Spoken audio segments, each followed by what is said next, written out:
E nas pausas que acontecerem, se eu posso, eu tô assim, a primeira de frente, depois eu posso virar de um lado, depois eu posso virar de outro, para não...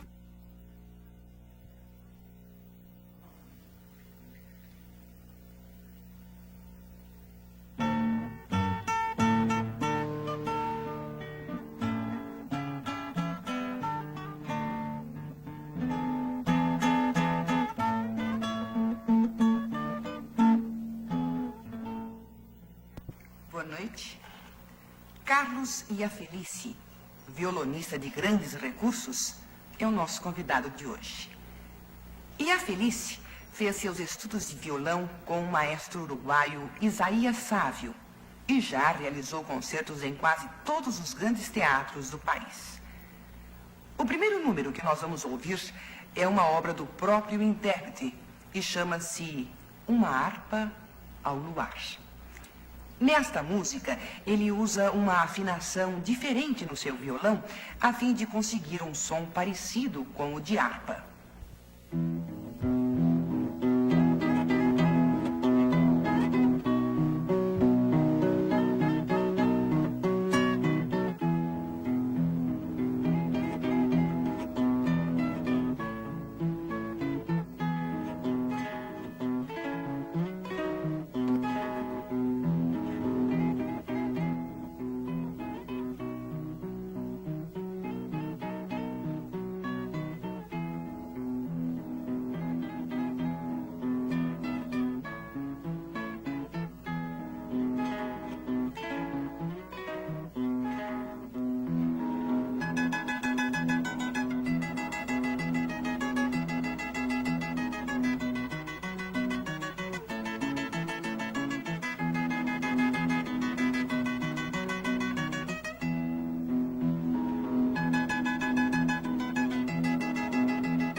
Em seguida, mais 3 interpretações de Iafelice.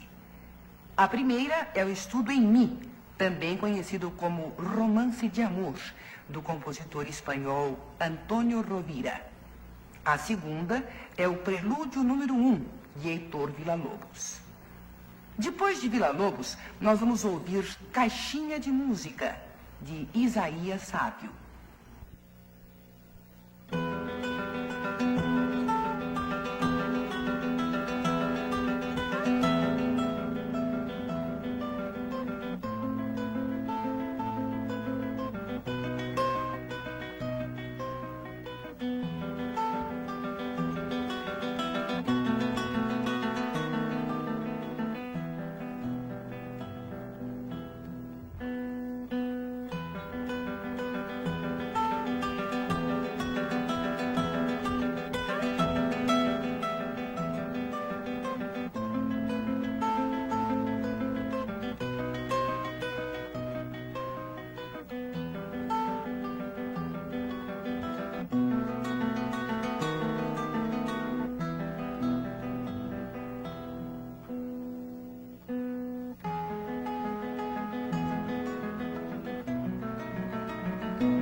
Carlos Iafelice é o violonista que mais vezes se apresentou em público nos últimos 3 anos, totalizando mais de 150 apresentações. Através do Conselho Estadual de Cultura, realizou uma grande turnê pelo interior do estado de São Paulo, divulgando a arte de tocar violão. Deverá ainda este ano visitar a Alemanha e a Áustria, tocando nos teatros locais e na televisão. Continuando esta apresentação, outra peça de autor brasileiro, Preto Velho, de Alexandre Sapienza.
O repertório de Iafelice é extremamente variado e comporta desde Bach até peças folclóricas brasileiras. Ele interpretará em seguida o minueto da ópera Don Giovanni, de Mozart.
Continuando o nosso programa, Carlos e a Felice interpretará Chula, dança do norte de Portugal, de Duarte da Costa.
E para terminar esta apresentação de Carlos e a Felice, o prelúdio número 1 do cravo bem temperado de Johann Sebastian Bach.